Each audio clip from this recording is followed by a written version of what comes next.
Monsieur Benalla, ne faisant pas partie des effectifs placés sous mon autorité, le cabinet du président de la République et la préfecture de police disposant de toutes les informations nécessaires pour agir, j'ai considéré que les faits signalés étaient pris en compte au niveau adapté.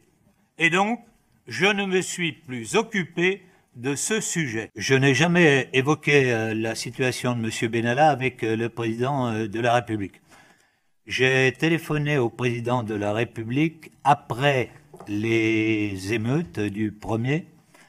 Il était alors en Australie, si vous vous en souvenez.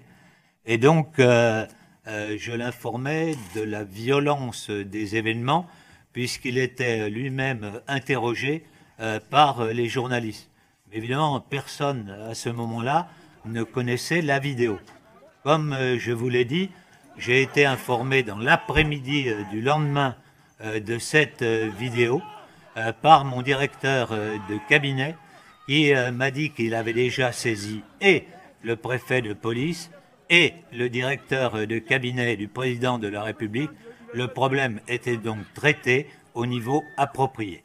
Il est calme et extrêmement déterminé à ce que la vérité puisse être établie.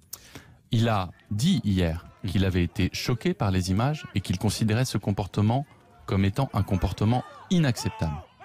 Et que dans la République, nul n'est au-dessus des lois et que nul ne peut avoir une quelconque impunité. Nous sommes au départ d'une enquête. Nous laissons ceux qui veulent bâcler l'enquête et en faire une enquête politique à leur politique aérienne. Nous sommes trop respectueux à la fois des institutions et des 3 enquêtes judiciaires, administratives et parlementaires. Gérard Collomb, vous avez vu hier soir d'ailleurs aussi.